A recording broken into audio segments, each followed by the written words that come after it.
order the March meeting of the Oxford Planning Commission. Commissioners, you have the agenda before you. I would like to move case number 3192A to the public hearings. So that'll be the new number 12, the first public hearing. Are there any other changes or additions to the agenda? If not, is there a motion to approve the agenda? So moved. Is there a second? Second. All in favor? Aye. All right. Are there any changes or additions to the minutes from the February meeting? If not, is there a motion? So moved. Is there a second? Second. All in favor? Aye. All right, Ben, any staff report this month? Thanks, sir. Please note the administrative approvals for 3191A. You have the consent agenda with the 5 cases. Is there any comment on the consent agenda? If not, is there a motion to approve the consent agenda? Motion to approve. Is there a second? Second. All in favor? Aye. All right, that brings us to case number 3192A. Aaron Crumbaugh has filed a request for special use for accessory dwelling unit as authorized in section 3.5.6 dwellings accessory of the Land Development Code located at 305 Woodlawn Drive. Alrighty, subject property is a single-family residence on a slightly larger than 1 acre lot. Applicant has requested a special use permit to construct a freestanding living quarter behind the existing home for use as a mother-in-law suite, and that proposal is defined under the LDC as a accessory dwelling unit. We haven't received any formal objections per se, but there was quite a bit of inquiry from the neighborhood, so we felt it in best interest to have this one heard as a special exception as opposed to special use. Just going through kind of the standards for an ADU, square footage for this proposal is 950 square feet, and that's lower than 1,000 that's allowed and less than the 50% of the gross floor area of the principal dwelling. Massing, materials, and location of the ADU are in harmony with the main building, and the ADU is situated appropriately on the property, more than 5 feet from property lines and the main structure, and is located behind the front setback line. The property is accessed by a driveway at the corner of Woodlawn and Anderson, and the applicant is currently utilizing a curb cut on the property further down Anderson near where they're proposing the ADU as a construction entrance. There's also a small garage or carport garage, metal building, something like that, being constructed on the property as well currently. The proposed ADU is divided into 4 spaces, including a main room containing a kitchen and living area, 2 bedrooms, and a full bathroom. Applicant agrees that the structure is to be used by family members, guests, or employees such as caretakers, and will not request a special exception to allow for rental. According to section 356 for ADUs, the standards are A through L. Some of these we've gone over. It's 50% of the gross floor area of the principal dwelling, or 1,000 square feet. That this complies with that provision. Accessory dwelling must be complete living space with kitchen and bathroom facilities, and this complies. No more than 2 persons may reside. In an ADU, we have an acknowledgement from the applicant. The accessory dwelling may be accessory only to a single-family dwelling or townhouse, and not more than 1 such dwelling shall be allowed per principal dwelling, and this proposal complies. ADUs shall conform to the applicable side and rear setback requirements of this code for accessory structures. They shall also conform to all use, design, and landscaping standards applicable to primary dwelling and structure, except that where accessed by an alley. And the rest of that doesn't go for this one, but this proposal does comply with that provision. The design of the accessory dwelling shall be in harmony with principal dwelling regarding massing, materials, and location, and this complies with that provision. Lot must be over 10,000 square feet. It is. ADU shall not be separately metered unless required by the electric utility provider. Applicant has acknowledged that it will be in Northeast Power, so kind of up to them as to if they can make it metered correctly or not. Primary dwelling must be owner occupied, and evidence must be presented, such as a homestead exemption certificate, that the dwelling is primary residence of the owner, and the owner is in the process of providing an affidavit that this is their primary residence. And for a special use, there's a restrictive covenant with Chancery that essentially says that everything will comply with section 356, and those are filed upon approval of the special use, and K doesn't apply, and L is on us as a planning department.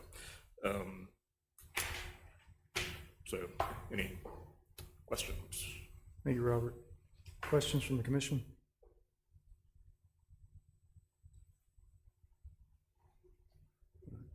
I'll lead off.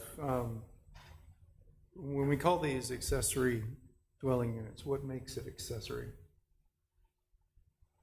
I mean, is it accessory in the sense of access, that it's accessed from the main drive, or? It's secondary to the principal structure, so there's primary home on the lot, so it's a discrete way of adding a guest house, whether for the purposes of a family member or a friend that comes there, or if you decide to rent it through the ordinance. So generally, it's a discrete way to add one of those elements, and oftentimes they're accessed off of the existing driveway. Mm-hmm. Yeah, I guess my question is about the second curb cut, and I don't see anything in here that shows intention to pave that and make a driveway out of it, or to use that as the primary access in the future. But I guess that's my question. If we have a separate driveway with a separate building, in what sense is it accessory on the property other than not being a separate property? Correct. Okay. Yeah, and that's something that I mentioned to the applicant in an email, that the access would have to come off of the existing driveway. He acknowledged that. Mm-hmm. While there was a curb cut there, it seems that he's using it for the purposes of construction. I think access would come off of the existing driveway. Okay. Unless the commission feels differently in the situation, because there is an existing curb cut. Other questions?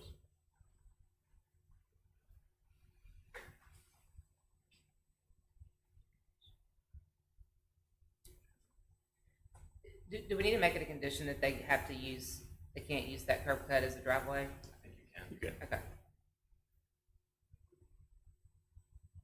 Any additional discussion? Anyone from the audience that would like to speak on this case? Yes, ma'am. If you would just come up to the front and state your, yes. Okay.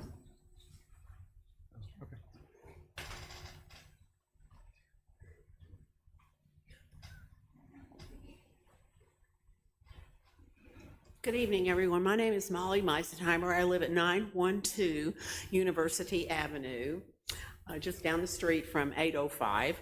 I know the ma'am, people. I'm sorry. This case is about a Woodlawn property. We Oh, haven't I'm got- sorry. I'm sorry. I thought you were talking. I got here late. I No apologize. problem at all. We'll know that you're Please ready for the next excuse case. Any other comment? All right. If not, is there a motion on case number 3192A? I'll make a motion with the added condition that they can't use that curb cut as a separate driveway from the original home. Okay. There is a motion to approve? Yes. Yes, sir. With the added condition that they use the primary drive as the access. Is there a second? Second. Harry? All in favor? Aye. Any opposed? All right. That takes us to case number 3197. Daniel Carnes has filed a request for preliminary and final plat approval for property located at 805 University Avenue. Okay, so this property is located on University Avenue, north of the South 8th Street intersection. The property is located in the South Lamar Historic District, and there's an existing contributing building known as the Meek Duval House on the lot, which is to remain in place. The applicant states that the owner intends to designate the proposed Lot 2 for a new single-family residence. Any such plans would require the review and approval of a certificate of appropriateness from the Historic Preservation Commission. Should this proposal receive approval, the existing lot would be subdivided into two lots. Lot 1 would consist of the existing building, while Lot 2 would encompass the existing drive and yard. The proposed lots are consistent with the size of lots found in the neighborhood as required by the Neighborhood Conservation Overlay District. Draft covenants have been provided to the planning department as a part of the application. The engineering department made comment related to access, water and sewer, and stormwater management, and staff is recommending approval of the preliminary and final plat with 3 conditions. All So, right. Any yeah. questions from the commission? And Jeff Williams is here on behalf of the applicant. Thank you. If you have questions for him.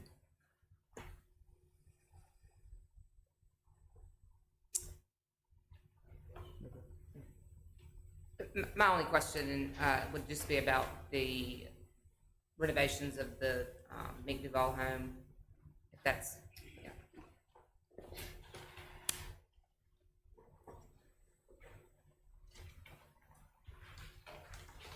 Good afternoon, Jeff Williams with Williams Engineering. To your question, the owner has already hired, and they're well on their way with the design to upgrade it. Have a representative from Holworth and Associates here tonight if you want to ask any particulars about what's being planned and what's already been done. So the proposed owner is the one that plans to Yes, renovate this home? that's correct. Okay. Any other questions from the commission? Ma'am, would you like to come speak on 805?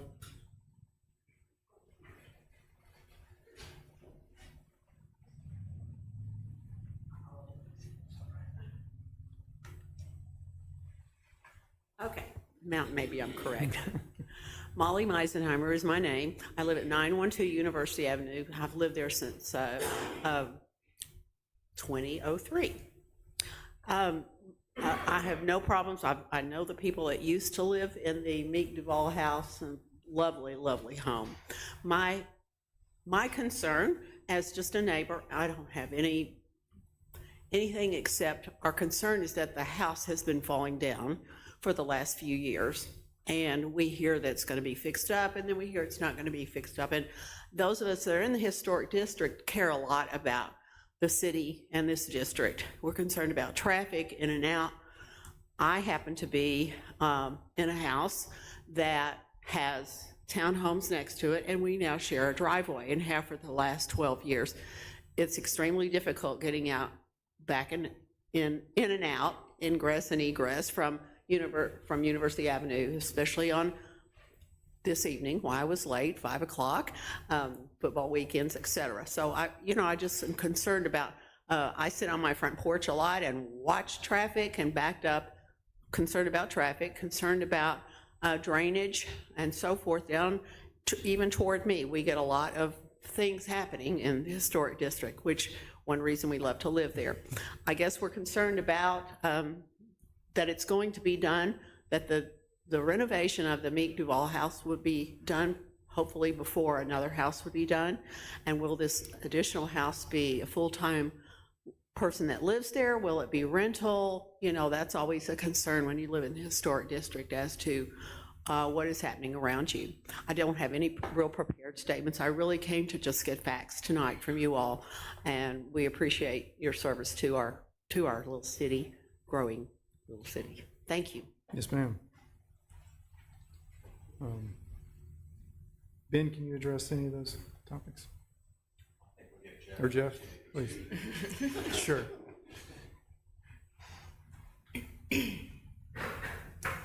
I'm going to have someone come up and talk about the renovations since that seems to be a hot topic. We'll get there someday. So as far as the subdivision is concerned, I think the covenants cover a lot of the concerns about whether or not it's going to be a rental or not. It's not. Neither house will be a rental.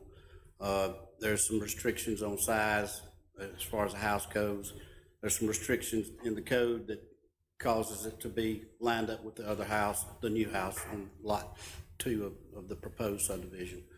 I can't speak to the detention and the drainage. That will come when the house is up for, if there's a house built on it anytime soon, it will be, it'll have to meet the detention regulations. Thank you, sir.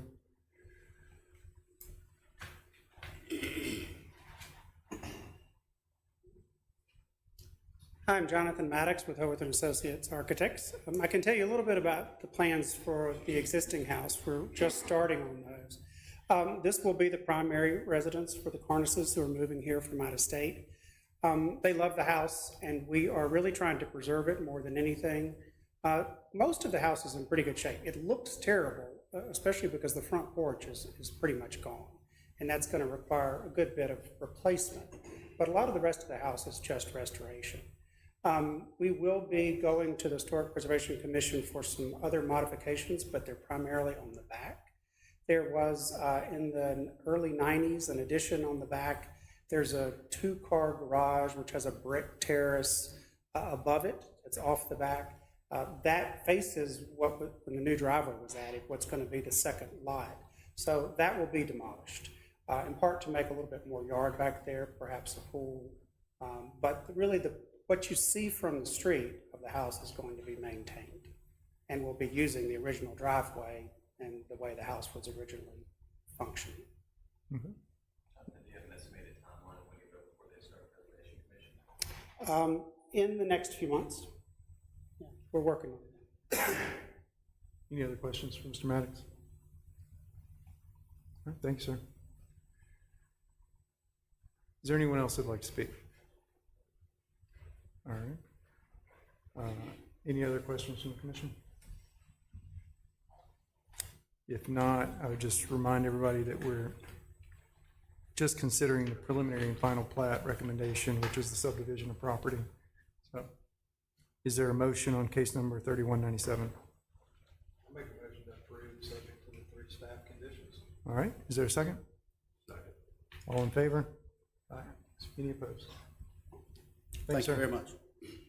Our next case will be case number 3198. Todd Payne has filed a request for special exception as provided in section 3.5.3.2.b. Districts permitted, ground floor residential for property located at North Lamar Boulevard. Kate?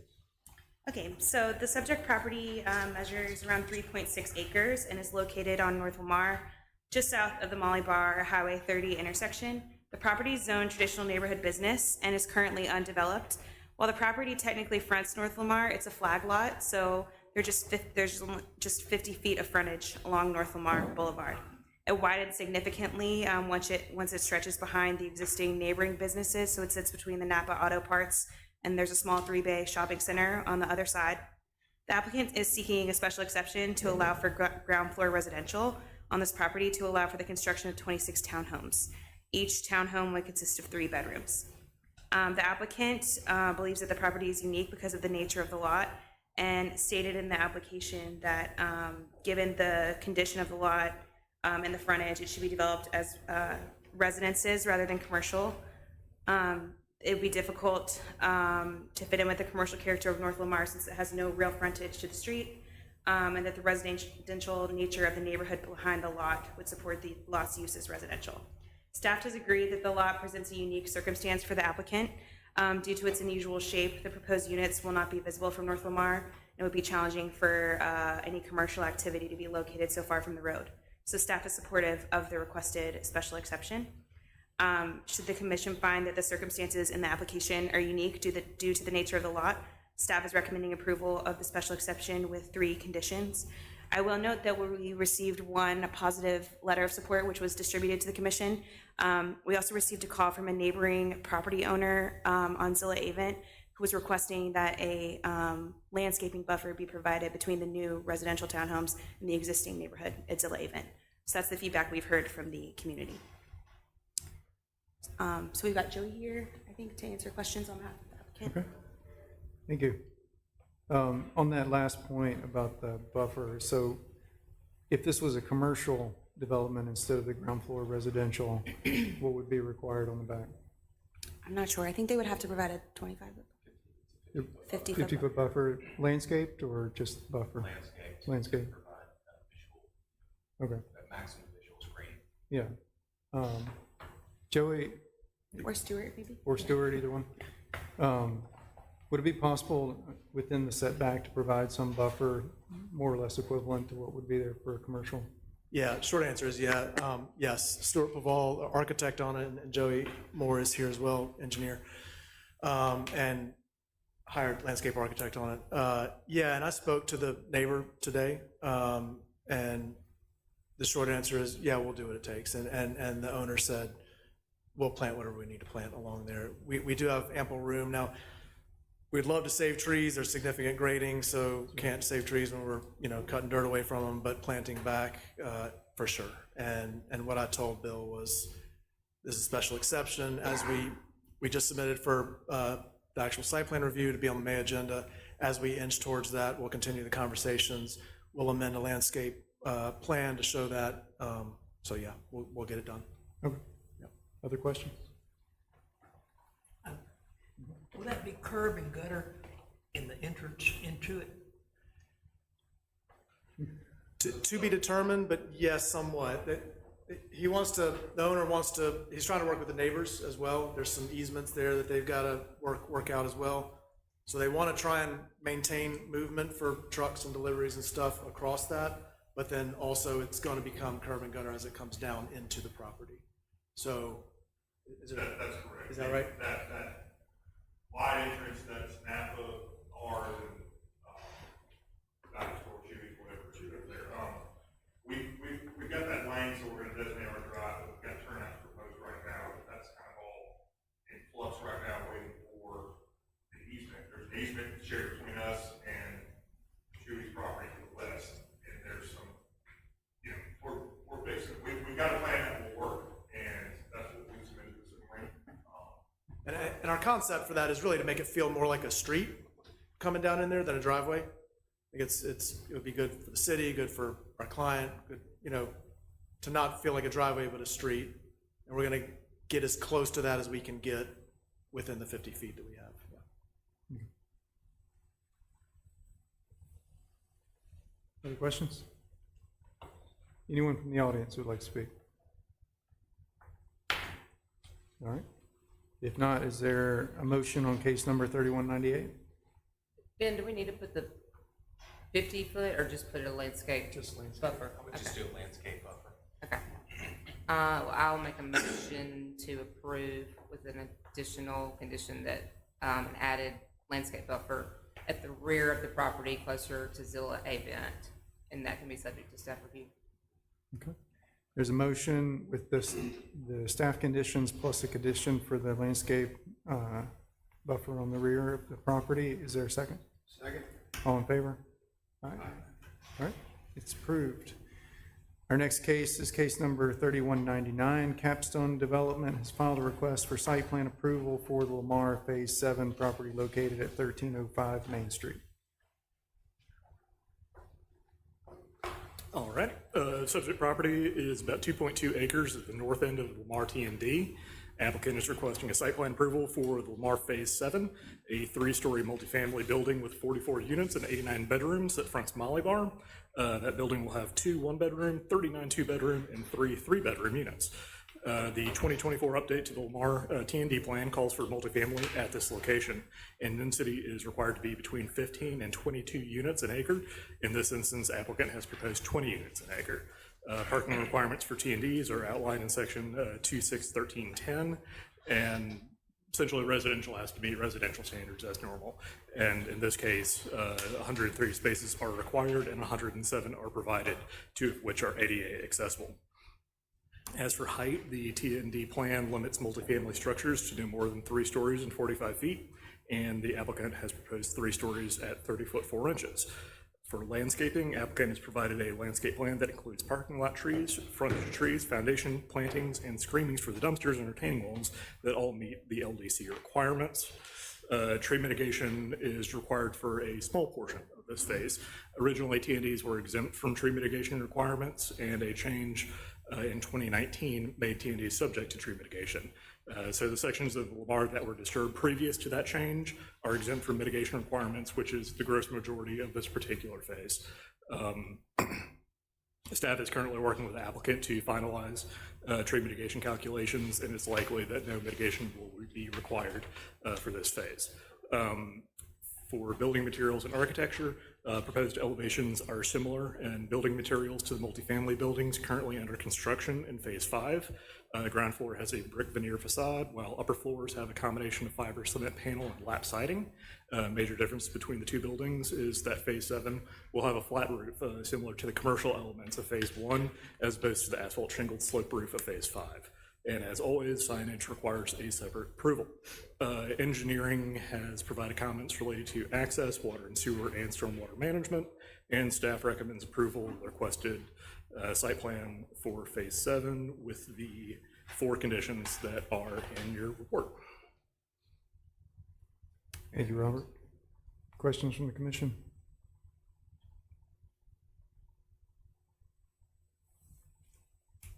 All right, anybody from the audience who would like to speak on this case? If not, is there a motion on case number 3199? Make a motion that we approve with the 4 staff conditions. There's a motion to approve with the 4 conditions. Is there a second? Second. All in favor? Aye. All right.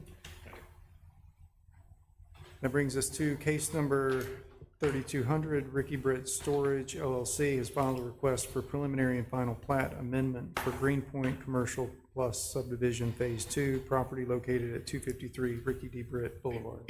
Might be one of the more easy, or the easier subdivision amendments that we've had in recent years. Applicant came before us in 2024. This was one large lot. They wanted to make it a 3-lot subdivision, Lot 1A, 1B, and 1C. They are back now requesting an amendment to combine lots 1B and 1C into one large property. It meets all the requirements of our ordinance. The applicant, as you know, amendment do require the applicant to provide or at least identify persons that are potentially adversely affected and directly interested. They've provided letters of signatures. We've not received any objections. Engineering provided comments regarding access, water and sewer, and stormwater. Staff recommends approval of this amendment with the 2 listed conditions. Thank you, sir. Any questions from the commission? It's about as easy as it gets on this one. Anyone from the audience like to speak? All right. Is there a case on case number 3200? Is there a motion? Is there a motion? I'm making a motion to approve subject to staff conditions. All right, thank you. Is there a second? Second. All in favor? Aye. Any opposed? All right. It's recommended for approval. Is there any other business to come before the commission? There's not. Is there a motion to adjourn? Make a motion to. Is there a second?